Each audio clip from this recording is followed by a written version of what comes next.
July 1945, Camp Swift, Texas. The exam room is hot and still, smelling of disinfectant and dust, while a tired ceiling fan clicks above a worn army table. A 24-year-old German woman, POW, stands in the doorway, her legs shaking so badly she can barely move them together.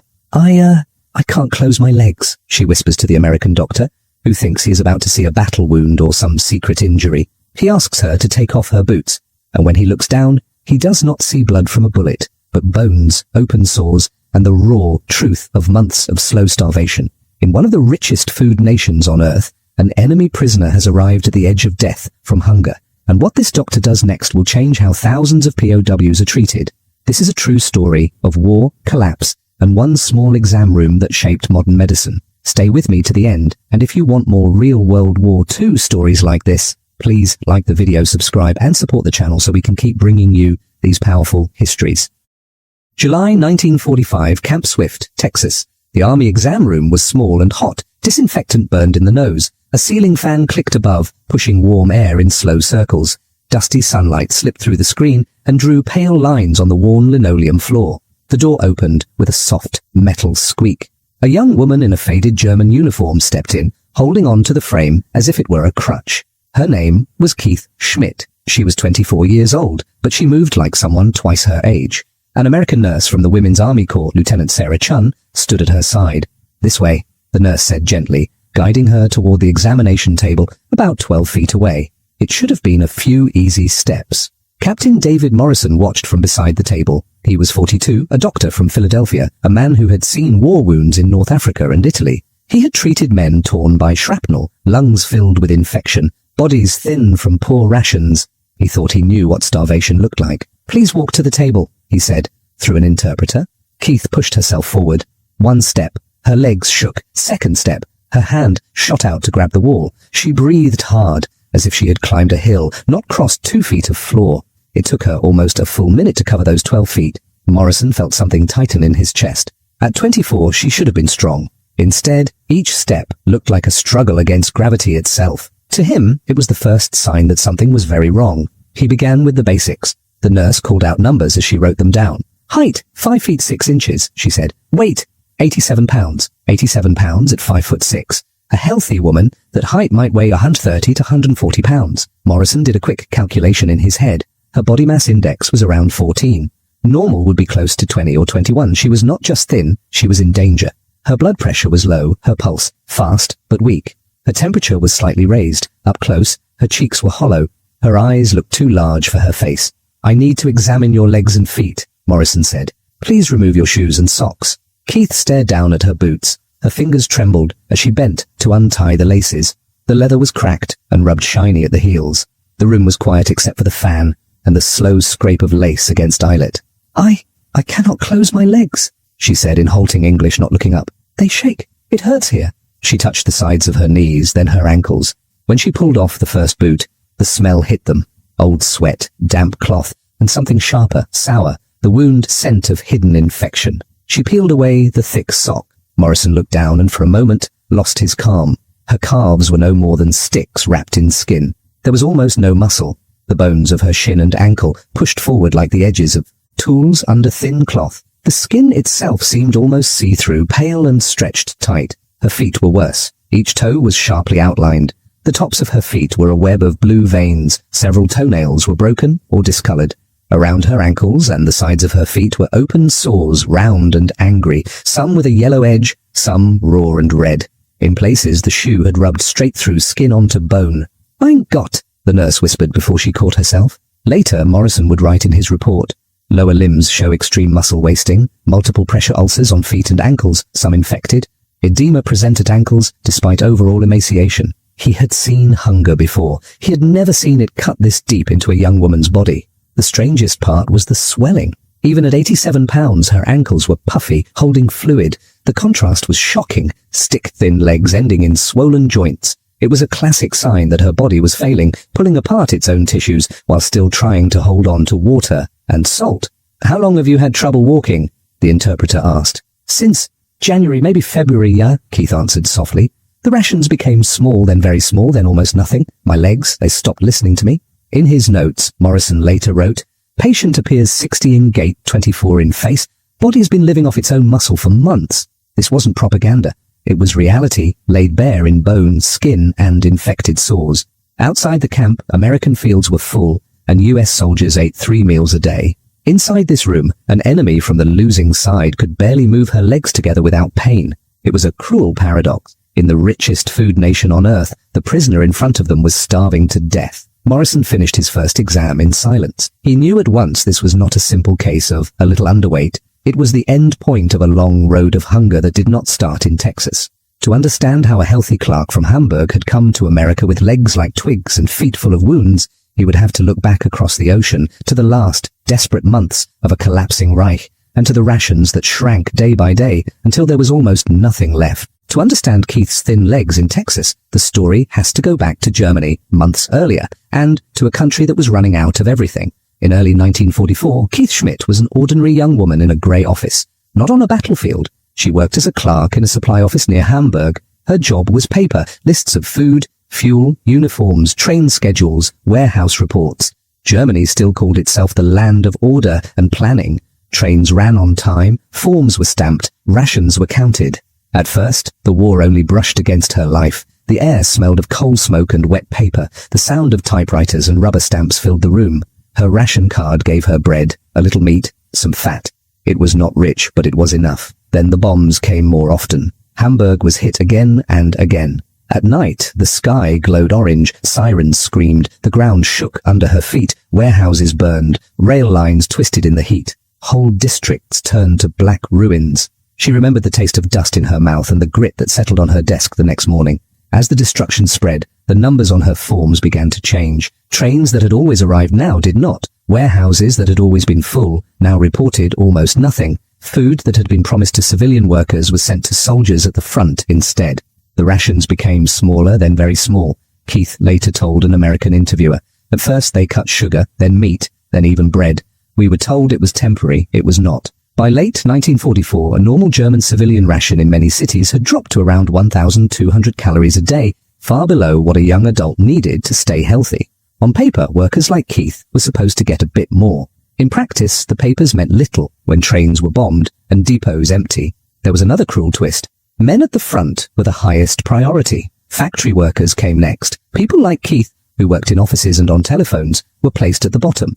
She worked in supply, yet she herself became one of the last to receive supplies. This was the irony, she said years later. We stamped ration papers that promised food we never saw. By January 1945, her meals shrank to a thin soup and a crust of bread. Some days there was only the soup. It was mostly warm water with a few potato skins or pieces of turnip. The taste was weak and bitter. Her stomach growled all day. Her body began to eat itself. The winter was cold. The wind from the river cut through thin walls and thin coats. Standing at her desk, she felt lightheaded. Her fingers shook on the typewriter keys. Climbing stairs left her breathless. She noticed her skirt hanging loose, her belt needing extra holes. By March, many in her office ate 1 real meal a day, at most. Some counted themselves lucky to reach even 800 calories. Keith and her friends tried to laugh about it, but their laughter came out thin. We ate anything, she recalled. Dandelions, nettles, beet tops. Once there were biscuits, but they were mixed with sawdust to make them larger. We ate them anyway. In April, supply lines broke completely in some areas. Bridges were down, rail yards smashed. Her unit retreated west from one makeshift post to another, always walking, always hungry. Her boots, once tight, now slipped on her feet because she had lost so much flesh. The leather rubbed new paths into her skin. Each day of marching opened the sores deeper. There were days with no food at all, she said. We walked and tried not to think of it. Some people just sat down and did not get up again. By the time British forces captured her group in May 1945, Keith, at 5'6", weighed around 90 pounds. Her cheeks were hollow, her legs weak, her feet torn. The British gave her basic rations, maybe 1,600 calories a day, enough to stop the free fall but not to rebuild what was gone. She was moved through temporary camps, then handed to American control. The Atlantic crossing to the United States took about 2 weeks. The sea was rough. The transport ship smelled of fuel oil, metal, and many bodies in close space. Keith was seasick for days. Food was there, but her stomach turned at the smell. Much of what she swallowed came back up. She likely lost more weight during that voyage. When the ship reached New York, she could barely stand through processing. Other women from her group, less weak than she was, helped her. The 4-day train ride to Texas was a blur of rattling wheels, coal smoke, and short, careful steps to the latrine, always holding on to someone's arm. By the time she reached Camp Swift, months of severe malnutrition had stripped away her strength. Medical officers would later estimate she had lived under true starvation conditions for at least 4 to 6 months. She was not a soldier from the front, she was an office worker, yet she arrived as a near skeleton. The great paradox was clear. A nation once famous for order and planning had broken so badly that even its supply clerks were starving. But in Texas, Keith would soon learn she was not the only one. When Captain Morrison began to examine the other women from her transport, he would discover that her story was not unusual at all. It was part of a much larger pattern. Keith's case stayed with Captain Morrison long after she left the exam room. That night, in the dim light of a desk lamp, he wrote a report more detailed than any he had filed before. The office smelled of ink, old paper, and the ever-present carbolic from the nearby ward. He listed every number. Height, 5 feet 6 inches. Weight, 87 pounds. Estimated BMI, 14. Severe underweight, marked muscle loss in lower limbs, multiple pressure sores on feet and ankles, some infected, signs of vitamin C and D deficiency, hair thin, nails brittle, gums inflamed, condition life-threatening, without treatment. At the end, he added a line that was not just about one woman. Recommend full examination of all female prisoners in this transport. Suspect prolonged severe malnutrition may be common. The next morning, he took the report to Major Thomas Henderson, the camp's chief medical officer. Henderson read it slowly, lips pressing tighter with each line. This is worse than we expected, Henderson said, looking up. We knew Germany was short of food, but this is systematic starvation. Or a complete collapse of supply, Morrison replied. Either way, if she is typical, we have a problem that our normal intake routine won't catch. Henderson nodded. Examine the rest. All 30 women. Document everything. We need facts, not guesses. For the next 3 days, the exam room became a quiet factory of bad news. One by one, the women from Keith's transport stepped inside. The air was always the same, the sting of disinfectant, the faint smell of old wool uniforms, sometimes the sour odor of unwashed skin and old wounds. Morrison and Lieutenant Chun moved through the same steps each time. Height, weight, blood pressure, a look at hair, teeth, skin, then legs and feet. The numbers piled up like grim statistics on a chart. Out of the 30 women, 23 showed clear signs of serious malnutrition. 15 had body mass indexes below 16, which meant they were not simply thin but dangerously underweight. 8 had bleeding gums, loose teeth, or bruises that did not match any injury, classic signs of scurvy from lack of vitamin C. 6 had swelling in their legs or ankles, even though their bodies were almost skeletal. One woman from Berlin whispered, I used to weigh 65 kilos, now I am 42. I stopped looking in mirrors. Another, a telegraph operator, said, we were told to be proud, to endure, but you cannot endure when there is nothing to eat. Their stories matched Keith's. Rations cut again and again, trains that never came, one thin soup a day by March, some days, nothing by April. Office workers and radio operators far from the front had become the lowest priority in a dying system. Morrison's notes became a pattern rather than a list of separate cases. He wrote, findings consistent across majority of group, evidence of 4 to 6 months of inadequate calories and multiple vitamin deficiencies, condition not due to individual neglect, but to wider breakdown. He took photographs too with the women's permission, legs like sticks, shoulders like coat hangers, swollen ankles above worn boots. The click of the camera shutter sounded harsh in the quiet room. Years later, those black and white images would appear in medical lectures about starvation. When he had finished all 30 exams, he assembled a second report, thicker than the first.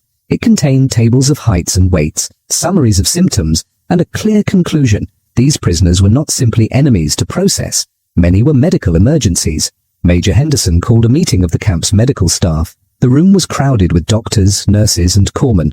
The windows were open, letting in the warm Texas air and the distant sound of trucks on the road. Henderson held up the report. This is not an isolated case, he said. Out of one transport of 30 women, more than 2/3 are seriously malnourished. Nearly half are in the severely underweight range. This isn't propaganda. It is reality, and it is now our responsibility. He laid out new rules, clear and firm. All incoming prisoners of war will receive a full medical exam that looks closely at nutrition. Anyone with a BMI under 17 will get extra rations and medical oversight. Anyone with signs of vitamin shortage will receive supplements. Vitamin C, D, B complex, iron. Infected wounds will be treated before assignment to regular barracks. We will also create a special ward for those who need long-term nutritional care. Captain Morrison will organize it. One doctor asked, "Are we equipped for this level of care for enemy prisoners?" "We will have to be," Henderson said. "The Geneva Convention demands adequate treatment. More than that, it is simply the right thing to do." The contrast was sharp. German officers had filed papers while their own clerks starved. Now American officers were writing new rules to protect those same former enemies. They had come to the camp expecting to guard prisoners. They were now, in part, protecting patients.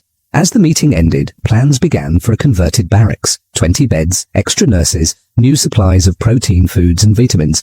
The next step would be harder than counting calories on a form. It would mean rebuilding broken bodies one careful meal at a time, walking a narrow line between too little and too much. What happened inside that new ward would test not only medical knowledge but also patience, as the staff learned how dangerous it could be to feed a starving person too quickly, and how slowly hope could return, ounce by ounce. The new medical ward was a long wooden barracks at the edge of Camp Swift. The army had stripped out the old bunks and lined the walls with metal hospital beds. White sheets, thin pillows, a small table by each bed. The air smelled of soap, boiled linens, weak broth, and the sharp bite of disinfectant. 8 of the 30 women, including Keith, were moved there first. They were the worst cases, the ones who could not walk far or stand for long. When they lay flat, their bones pressed through the mattress. When they sat up, they tired quickly. Captain Morrison walked the row each morning with a clipboard. Nurses took pulses, temperatures, and blood pressures. They wrote down every number, heartbeats per minute, degrees on the thermometer, pounds on the scale. These figures would guide everything. Feeding them was like walking on a knife's edge. Too little food, and they would not recover. Too much, too fast, and their damaged bodies could fail. Morrison had read about refeeding syndrome, a dangerous shock that could happen when a starved person suddenly received normal meals. Electrolytes, the salts in the blood, could swing wildly. In bad cases, the heart could stop. So the plan was strict and careful. Week 1, Morrison told the staff, no more than 200 calories a day. 6 small meals, easy foods, broths, porridges, soft eggs if they can take them. We watch closely. The first trays came rattling in. Thin oatmeal, a spoon of mashed potato, a small slice of soft bread, weak tea. To a healthy soldier, it would look like almost nothing. To these women, it was the most food they had seen in months. At first, Keith ate slowly, more because she was told to than because she felt hungry. Her stomach cramped. She felt sick after only a few bites. "There is so much," she whispered to the nurse, looking at the half-full bowl. "My body has forgotten how to eat." But the nurses urged them on, one small spoon at a time. If someone felt sick, the next portion was delayed, not cancelled. The aim was steady intake, not big meals. Morrison ordered daily weights. The numbers barely moved in the first week. Some women gained a pound, some nothing at all. One lost a little water, as the worst of their swelling eased. "Do not be discouraged," he told them. "Your body is learning again. This takes time." In week 2, calories rose to around 1,500 a day. The food grew slightly richer, more potatoes, a bit of meat, thicker soups. Vitamin tablets were added, vitamin C for their gums and skin, vitamin D and calcium for their bones, B complex for nerves, iron for their thin blood. The tablets were chalky and bitter on the tongue, but they were vital. By the end of that second week, Keith had gained about 3 pounds. It did not show much to the eye, but she felt small changes. The constant chill eased a little. The sores on her feet, now cleaned and dressed each day, started to close at the edges. The swelling at her ankles began to fade as her body's fluids came back into balance. "There is less fog in my head," she told Morrison during one exam. "I can think without so much effort. It is strange. I almost feel guilty." "Guilty for what?" he asked. "For eating so well when my mother is still in Hamburg," she said. "She has less than this, I'm sure." The paradox was painful. In a land of plenty, the enemy prisoner was gaining strength, carefully counted calorie by calorie, while her family, in ruined Germany, faced empty plates. Week 3 and 4 brought further increases up toward 1,800 calories. More protein appeared, beans, small portions of meat, sometimes powdered milk, stirred into drinks. The sound of spoons on bowls grew louder. Some women began to ask for seconds. That was a good sign. Physical therapy started in small steps. At first, it meant only sitting up longer, then standing next to the bed with someone holding an elbow. The first walks were just across the ward and back. The floor felt hard under still tender feet, but the pain was less than before. By week 4, Keith's total gain reached about 8 pounds. Her face softened slightly. Her hair no longer came out in clumps on the pillow. She could walk the length of the building without stopping, though she still held on to the bed rails.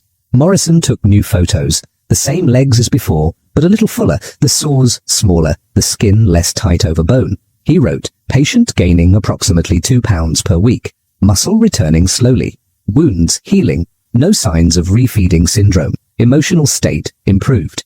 By week 8, Keith was up around 15 pounds from her lowest weight. She could climb a short flight of stairs if someone stayed close.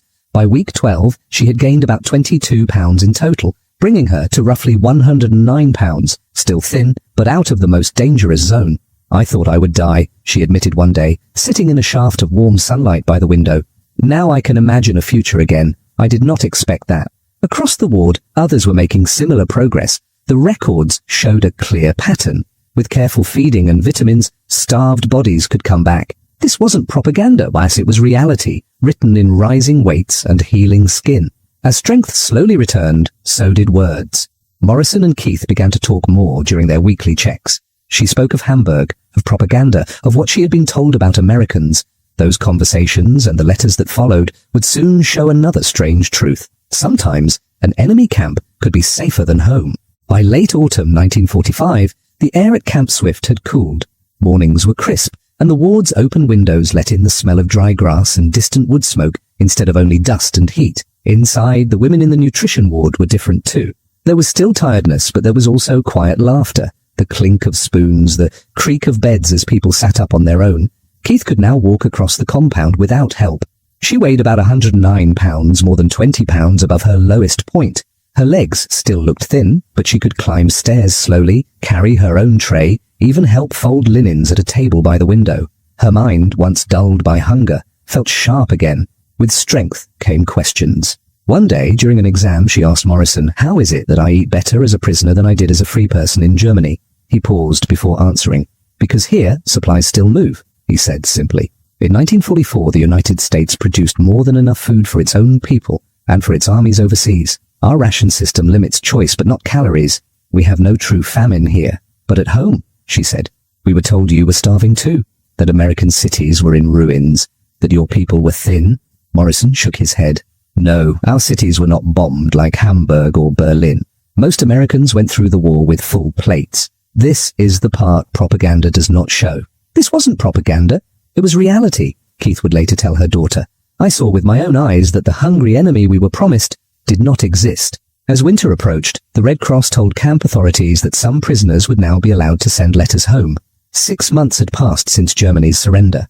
Mail routes were broken, but slowly reopening. There was a limit. 1 or 2 short letters carefully censored, nothing about military secrets. For Keith, the hardest part was the first line. How did she tell her mother somewhere in ruined Hamburg that she was safe, gaining weight, and sleeping in a clean bed in Texas? She began simply, "Dear Mama, I am alive. I am in a camp in America. It is called Camp Swift in Texas. I am writing to tell you that I am well and that you must not worry." The paper smelled faintly of ink and dust. Her hand shook a little as she wrote about the final months of the war, the thinning rations, the endless walking, the sores on her feet, the day she could barely stand. She wrote, "My legs stopped working. I could not close them without shaking. When the American doctor saw my feet, he was shocked. He said I was near death from hunger." Then came the strangest line of all. "The Americans have fed me and treated me. I have gained weight. I can walk again. They have been correct and humane, not cruel as we were told. I receive more food here than you probably do in Hamburg. I am grateful, but I feel guilty also." When the letter left Texas in December 1945, it traveled slowly through Red Cross hands across the Atlantic into a Germany where post offices were broken, streets blocked, and many buildings roofless. It took nearly 3 months to reach Hamburg. In April 1946, Keith received a reply. The envelope was thin and worn. The paper inside smelled of damp and coal smoke. Her mother's handwriting was shakier than before. "Dearest child," it read, "I thank God that you are alive and healing. Do not feel shame for being fed. It is a comfort to me to know that somewhere you have enough to eat. Hamburg is in ruins. We live in 2 rooms with relatives. Our ration is small, but we survive. Come home when you are allowed. We will rebuild together." The contrast was sharp.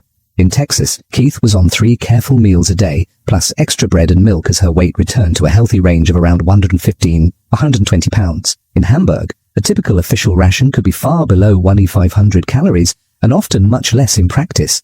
Yet it was the mother in ruins telling the daughter in safety not to feel guilty. While these letters moved slowly across oceans, Morrison's case files moved much faster through the US Army's own system. His reports on the 30 women at Camp Swift with their tables of weights, symptoms, and recovery, were copied and sent to the War Department's Medical Command in Washington.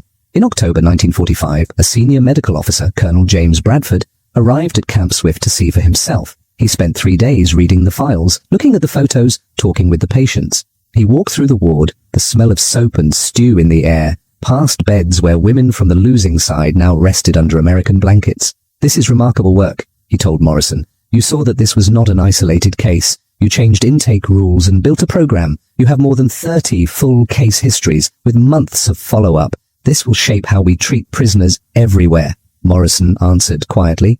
"I was just doing my job, sir." "No," Bradford replied. "You were documenting what happens when a modern state collapses and stops feeding its own people. These records will be studied for years, by doctors, by historians, maybe even by those who plan for future crises." In that moment, the exam room in Texas became more than a place where one doctor and one patient met. It became a window into bigger truths, about war, about hunger, and about how an enemy's body can tell a story. He told her, "I was not sure you would live. Now you are healthier than many civilians in Europe." "You saved my life," Keith said quietly. "You, the nurses, the food, the medicine. I will not forget. I only did what any doctor should do," he replied. "You were a patient who needed help."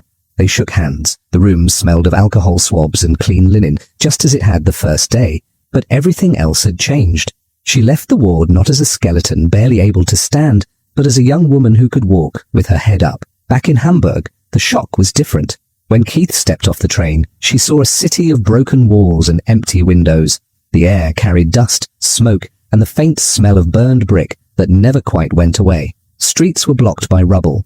Many buildings were only shells. Rations were still small, often under 1/500 calories on paper, and sometimes less in reality.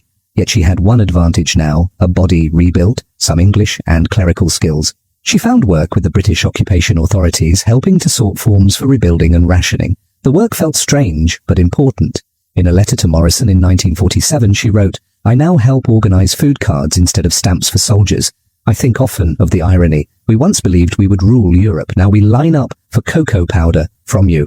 They had come as conquerors. They left as students, forced to learn from the people they had held documents of starvation and recovery we possess. His week-by-week measurements and careful photos formed a template for modern treatment of severe malnutrition in crisis zones. The old exam room at Camp Swift was long gone by then. The camp itself had been dismantled. New grass grew where barracks once stood. But in archives and libraries, the paper trail remained. Case files, tables of weights, the photo of a young woman's wasted legs next to another taken 12 weeks later, showing the slow return of flesh.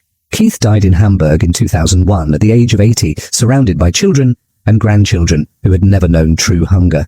Her daughter later donated her letters, including the ones to Morrison, to a city archive. Morrison died earlier in 1988, aged 85. His family gave his wartime papers to a medical history collection. Researchers still open those boxes. No speech ever could. Soon the war would be over for Keith. Repatriation lists were being drawn up. Hamburg waited, damaged, but still there. And long after she went home, the papers that carried her numbers, 87 pounds, then 109, then 118, would continue to travel, shaping ideas about medicine, responsibility, and humanity. Those ideas and the memories they carried were called enemies.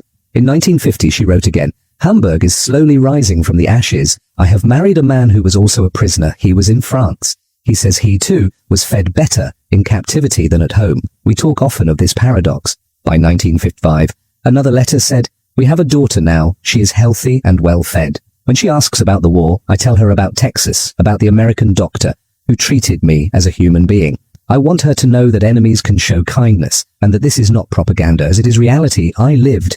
Morrison also moved on. He was discharged from the army in June 1946 and returned to Philadelphia. But he did not forget the ward in Camp Swift. He opened a medical practice with a special focus on nutrition and recovery.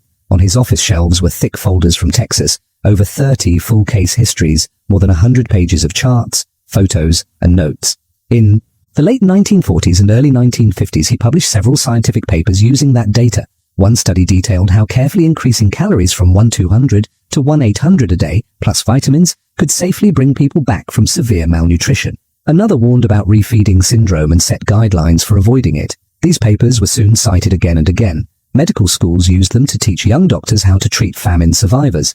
In a 1978 interview for a medical journal, a reporter asked him, What was your most important case in the war? A battle wound? A major operation? Morrison shook his head. It was a young woman who could barely walk 12 feet because she had been starving for months, he said. Her case taught me that medicine is not about flags or uniforms. It is about seeing suffering and answering it. By 1995, a historian of nutrition who studied war and famine wrote, "The Camp Swift records created by Captain Morrison are among the most did not end with the war. They would follow both."